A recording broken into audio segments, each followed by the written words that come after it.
السلام علیکم۔ میں ہوں ابو مصعب اور آپ دیکھ رہے ہیں میرے خیال میں۔ اہل تشیع حضرات حضرت علی رضی اللہ عنہ کو خلیفہ بلا فصل سمجھتے ہیں اور یہ ان کا بنیادی عقیدہ ہے۔ ان کی اپنی کتابوں سے تو یقیناً یہ عقیدہ ثابت ہوگا، لیکن ان کی ضد ہے کہ یہ عقیدہ اہل سنت کی کتابوں سے بھی ثابت کر کے دکھائیں۔ آخر کیا بات ہے کہ اتنا لمبا عرصہ گزر گیا لیکن اہل سنت میں کوئی مخلص عالم پیدا نہیں ہوا جو اہل سنت کی احادیث کو دل سے قبول کرتا اور حق کا آوازہ کرتا۔ لاکھوں کروڑوں لوگ اگر مخلص ہونے کے باوجود اس کو قبول نہیں کر رہے تو اس کا مطلب یہ کہ اہل سنت کی مسلمہ احادیث کی کتابوں سے یہ اصول ثابت نہیں ہو رہا، ورنہ اخلاص والے تو ہدایت کو قبول کرتے ہی کرتے۔ بہرحال اہل تشیع علماء کی طرف سے دو دلیل اس معاملے میں نے ذکر کی تھی اور دونوں ہی دلیلیں ان کے موقف کو ثابت نہیں کر رہی۔ یہ بھی میں نے ثابت کیا تھا اور یہ بھی ثابت کیا تھا کہ اہل تشیع کے مذکورہ دونوں علماء دلیل پیش کرنے کے معاملے میں چال بازی سے کام لے رہے ہیں اور وہ آپ کو حدیث کا ایک ٹکڑا دکھا کے مکمل پس منظر چھپا رہے ہیں۔ لیکن بعض لوگوں نے طے کیا ہوتا ہے کہ میں نہ مانوں۔ ان کو کھلا سورج دکھا کے کہہ دیا جائے کہ دن ہے تب بھی کہہ دیں گے نہیں رات ہے، چاند ستارے بھی ہیں۔ لہذا نہ ماننے والوں کے کئی کمنٹس آئے جن میں سے اکثر عقلی باتیں یا خیالی باتیں یا افسانوی کہانیوں سے زیادہ کچھ نہیں تھیں، یا کچھ بغیر جانے ایسے الزامات جس کا آخر میں تذکرہ کروں گا۔ البتہ ایک شخص شعیب علی نامی نے دلائل کے مقابلے میں دلیل سے بات کی۔ بھائی آپ مانو یا نہ مانو، لیکن اگر آپ دلیل سے بات کرتے ہو تو میں اس کو قابل ستائش سمجھوں گا۔ میں نے کوشش کی کہ اس کے دلائل کا جواب دوں اور میں نے اطمینان بخش جواب بھی دیے۔ جب ان کا تھیلا خالی ہو گیا اور مزید کوئی بات نہ بچی تو وہ مجھے اسکپ کر گئے اور باقی کمنٹس میں جا کے انہی اعتراضات کو دہرانے لگے۔ لہذا خیال آیا کہ اس بابت جو مزید دلائل انہوں نے پیش کیے ہیں اس کا جواب بھی ریکارڈ کرا دیا جائے۔ لہذا کمنٹ باکس میں چلتے ہیں اور آپ کو ان کے اعتراضات دکھاتے بھی ہیں اور جواب بتاتے بھی ہیں۔ سب سے پہلے کمنٹ میں انہوں نے خلافت بلا فصل کی ایک تیسری دلیل دی ہے۔ اس دلیل کا نام ہے دعوت ذی العشیرہ۔ آپ کو معلوم ہی ہے کہ ابتدائے نبوت میں آپ صلی اللہ علیہ وسلم خفیہ طور پر تبلیغ کیا کرتے تھے۔ نبوت کے تیسرے سال آیت نازل ہوئی وَأَنذِرْ عَشِيرَتَكَ الْأَقْرَبِينَ۔ اس حکم کی تعمیل میں نبی پاک صلی اللہ علیہ وسلم نے اعلانیہ دعوت کی ابتدا کی۔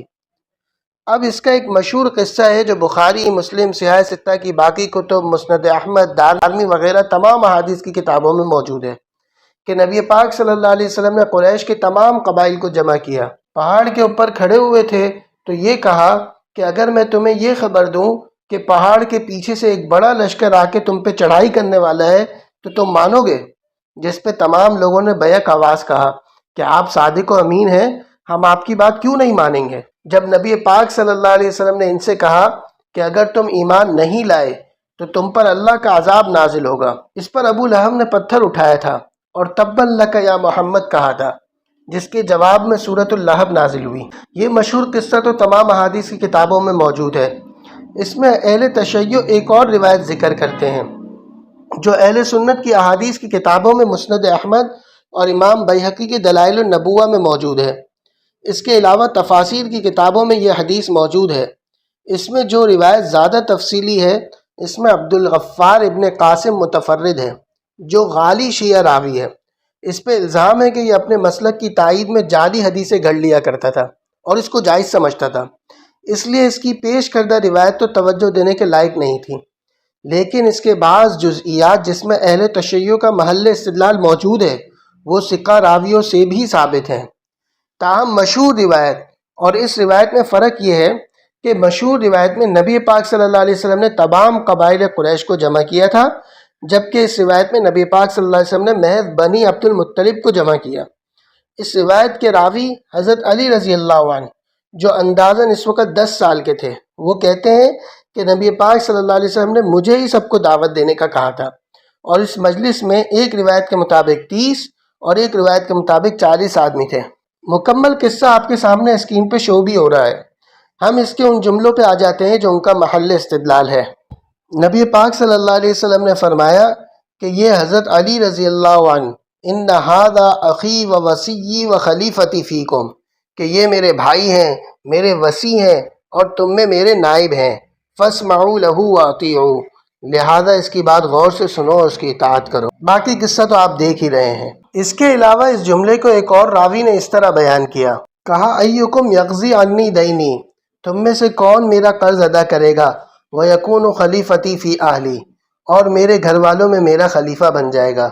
اس دلیل کا بھی میں نے آپ سے اسی لیے پچھلی ویڈیو میں ذکر کیا تھا کہ ان تینوں روایتوں کے باوجود، یعنی دعوت ذی العشیرہ، غدیر خم اور تبوک والا قصہ، تینوں ہی قصے کے گزر جانے کے باوجود، کہ حضرت علی رضی اللہ عنہ نے وہ پیغام سمجھا جو ان کے شیعہ سمجھ رہے ہیں۔ میں نبی پاک صلی اللہ علیہ وسلم کی وفات سے 3 دن پہلے کی بات کر رہا ہوں کہ حضرت عباس اور حضرت علی رضی اللہ عنہ مشورہ کر رہے ہیں کہ آپ صلی اللہ علیہ وسلم کے بعد خلیفہ کون بنے گا۔ اس کے بارے میں حضور صلی اللہ علیہ وسلم سے پوچھ لینا چاہیے یا نہیں پوچھنا چاہیے۔ اس کا مطلب ان تینوں واقعات کے باوجود حضرت علی رضی اللہ عنہ کے خلیفہ بلا فصل ہونے کا حکم نہ حضرت علی رضی اللہ عنہ نے ان تینوں واقعات سے سمجھا، نہ حضرت عباس رضی اللہ عنہ نے۔ یہی بات میں نے ان کے سامنے بھی رکھ دی، جس کے جواب میں انہوں نے یہ کہا کہ میں نے بھی تو صحیح حدیث لگائی ہے، حالانکہ انہوں نے روایت کا جو طریق لگایا ہے وہ عبد الغفار ابن قاسم والا ہے، جس کی حدیث ضعیف کہلانے کے لائق بھی نہیں ہے، موضوع کہلائی جائے گی، یعنی آپ ہی گھڑی روایت۔ یہ تو میری دیانت ہے کہ میں آپ کو بتا رہا ہوں کہ اس کے دوسرے صحیح طرق بھی موجود ہیں جس میں آپ کا محل استدلال موجود ہے۔ اب یہ کہتے ہیں کہ اسی سے آپ سمجھ لو کہ نبی کے قول میں تو تضاد ہو نہیں سکتا، لہذا بخاری کی روایت جھوٹی گڑھی ہوئی ہے۔ تو ان سے پوچھیں کہ جب نبی کے قول میں تعارض نہیں ہو سکتا تو اس سے یہی روایت جھوٹی کیسے پڑی؟ باقی روایتوں کو جھوٹا کہہ دو نا۔ دراصل روایتوں میں تعارض ہے ہی نہیں، تعارض آپ لوگوں نے اس کے جھوٹے معنی لوگوں کو پڑھا کے کریٹ کیا ہے۔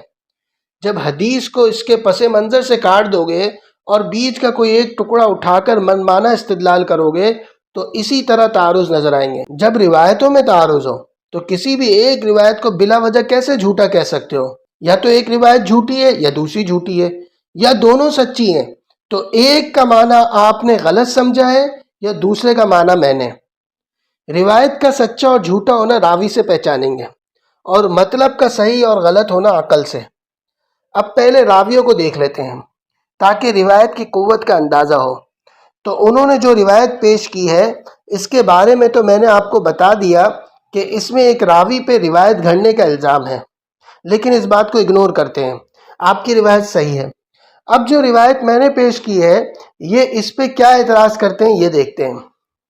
پہلا اعتراض انہوں نے یہ اٹھایا کہ حضرت عباس والی روایت میں بشر کا اپنے والد سے سمع ثابت نہیں، تو اس کے بارے میں اسماء رجال کی کتابوں میں صاف لکھا ہے کہ ان کے والد کی حدیث کا ذخیرہ ایک کتاب کی صورت میں موجود تھا جو انہوں نے اپنے بیٹے کے حوالے کر کے انہیں اجازت بیان مرحمت فرما دی۔ بلکہ بعض نے تو اس سے بڑھ کر یہ بھی لکھا ہے کہ ان کے والد نے صراحتاً کہا تھا کہ میں نے اس کتاب کی تمام احادیث اپنے بیٹے کو سنائی بھی ہیں۔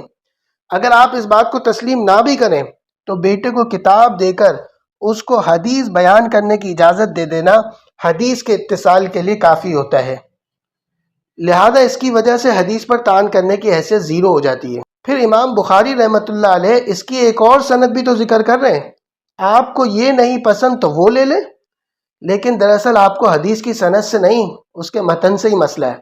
آپ اور آپ کا پورا قبیلہ اس حدیث کو کبھی بھی نہیں لے گا۔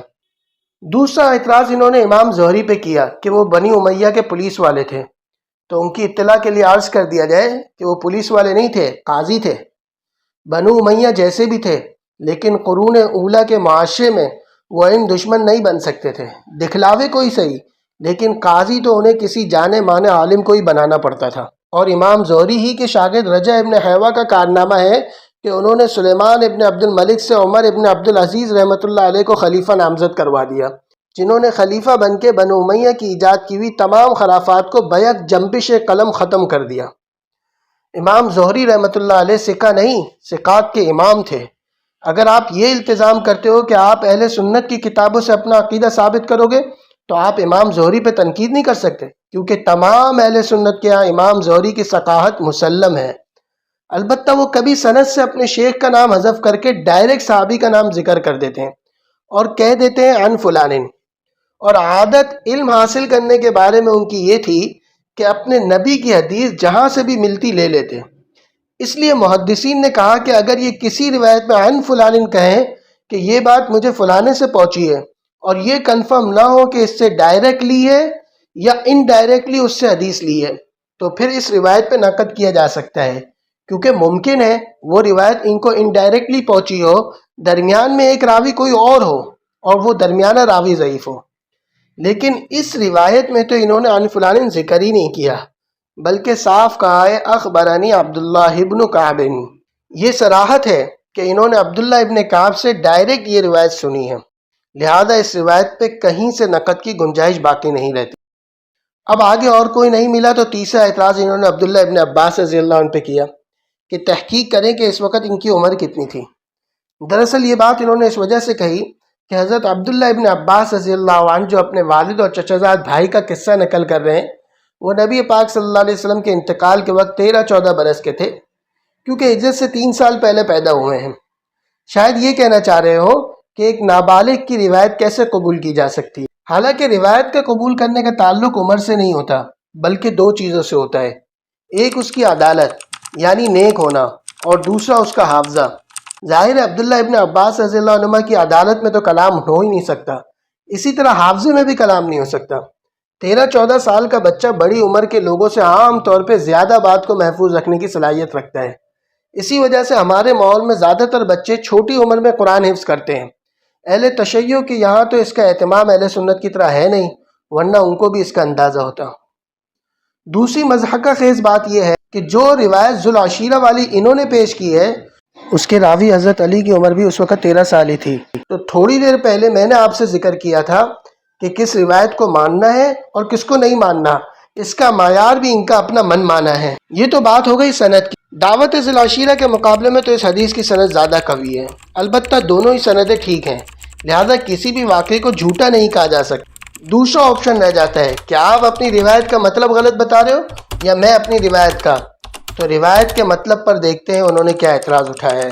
یہ کہتے ہیں کہ حضرت عباس رضی اللہ عنہ والی حدیث اگر صحیح ہوتی، صحیح ہے میں نے ثابت کر دیا، تو اس کا مطلب یہ بنتا کہ حضرت عباس رضی اللہ عنہ جانتے تھے کہ حضور صلی اللہ علیہ وسلم کے انتقال کے بعد کوئی اور خلافت کے تخت پر قبضہ کر لے گا، اس لیے وہ حضرت علی کو کہہ رہے ہیں کہ آپ محتاط ہو جائیں اس سے پہلے کہ کوئی اور بیٹھ جائے۔ تو اس کا جواب بالکل واضح ہے جو میں نے ان کو دیا بھی، کہ یہ جو آپ یہاں تعویل کر رہے ہیں یہ تعویل فٹ نہیں بیٹھ رہی، کیونکہ اگر ایسا ہوتا تو حضرت علی رضی اللہ عنہ جواباً یہ کہتے کہ جب نبی پاک صلی اللہ علیہ وسلم نے فیصلہ دے دیا تو کوئی اور کیوں تخت پر بیٹھنے کی سازش کرے گا۔ لیکن اس کے بجائے حضرت علی رضی اللہ عنہ کیا کہہ رہے ہیں؟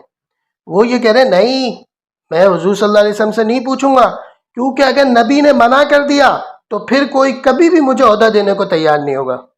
اس سے پتہ چلتا ہے حضرت علی رضی اللہ عنہ کو بھی یہ بات کنفرم نہیں تھی کہ آپ صلی اللہ علیہ وسلم کے بعد خلیفہ میں نے بننا ہے یا میرے علاوہ کسی اور نے۔ تو شیعوں کا عقیدہ خلافت اس حدیث کی لاش سے ہی گزر کے جا سکتا ہے، سو جب تک یہ حدیث زندہ ہے آپ کا عقیدہ مردہ۔ اب میرے ذمے ہے کہ یہ ثابت کروں کہ دعوت ذوالعشیرہ والی روایت کا جو مطلب آپ بیان کرتے ہو وہ مطلب غلط ہے۔ اگر اس کا صحیح مطلب سمجھ لیا جائے تو روایتوں میں کوئی تعارض نہیں ہے۔ تو جواب کے لیے دیکھیں اسی روایت کا دوسرا طریق جو آپ نے خود پیش کیا ہے۔ اس میں حضور صلی اللہ علیہ وسلم کہہ رہے ہیں کہ تم میں سے کون میرا قرضہ ادا کرے گا اور وہ تم میں میرا خلیفہ بنے گا۔ دراصل جب تمام قریش کو دعوت دی گئی تو قبائل قریش کی طرف سے رسپانس بہت خطرناک آیا، تو نبی پاک صلی اللہ علیہ وسلم نے قریبی رشتہ داروں کو جمع کر کے کہا کہ اگر مجھے نعوذ باللہ قتل کر دیا جائے تو میرا وصی اور نائب کون بنے گا؟ ایک روایت میں صاف لکھا ہے کہ حضرت علی ابتدا میں چپ رہے، کیونکہ مجمع میں حضرت عباس رضی اللہ عنہ بھی موجود تھے جو کثیر مال والے تھے اور حضور صلی اللہ علیہ وسلم کے بعد آپ کے قرضے اتار سکتے تھے، لیکن حضرت عباس رضی اللہ عنہ نے حامی نہیں بھری۔ تو حضرت علی کہتے ہیں کہ میں کھڑا ہوا۔ یہ حدیث کے الفاظ کے بالکل سیدھے سیدھے معنی ہیں۔ اپنے عقیدے کو ثابت کرنے کے لیے اہل تشیع مجازی معنی کی طرف جاتے ہیں، لہٰذا یہ بات بالکل کلیئر ہے کہ حدیث کے الفاظ سے یہ معنی مراد لینے میں کوئی تکلف نہیں ہے۔ مفسر ابن کثیر جن کی کتاب سے یہ تمام روایت میں آپ کو دکھا رہا ہوں، وہ کہتے ہیں کہ جب اللہ نے واللہ یعصمک من الناس نازل فرمائی کہ اللہ آپ کو لوگوں سے بچائے گا، تو یہ خدشہ نبی پاک صلی اللہ علیہ وسلم کا ختم ہو گیا کہ میرے بعد مجھ پہ لازم حقوق کی ادائیگی کون کرے گا۔ اس کا ایک اور بھی جواب ہے، لیکن اب وقت ختم ہو چکا ہے، لہذا دوسرا جواب میں اگلے پارٹ میں دوسرے سوال کے جواب کے ساتھ ملا کے بیان کروں گا، کیونکہ اس سوال کا بھی یہی مشترکہ جواب ہے۔ اگر آپ کو لگتا ہے کہ یہ سلسلہ مفید ہے اور اس کو چلنا چاہیے، تو اسٹارٹ میں اس سلسلے کو آپ کو دھکا لگانا پڑے گا، آپ کو میرا ساتھ دینا ہوگا۔ چینل کو سبسکرائب کریں، جس کے لیے آپ کو یہ ویڈیو مفید لگتی ہے اس کے ساتھ شیئر بھی کریں۔ پھر ملتے ہیں اگلی ویڈیو میں۔ والسلام علیکم ورحمۃ اللہ وبرکاتہ۔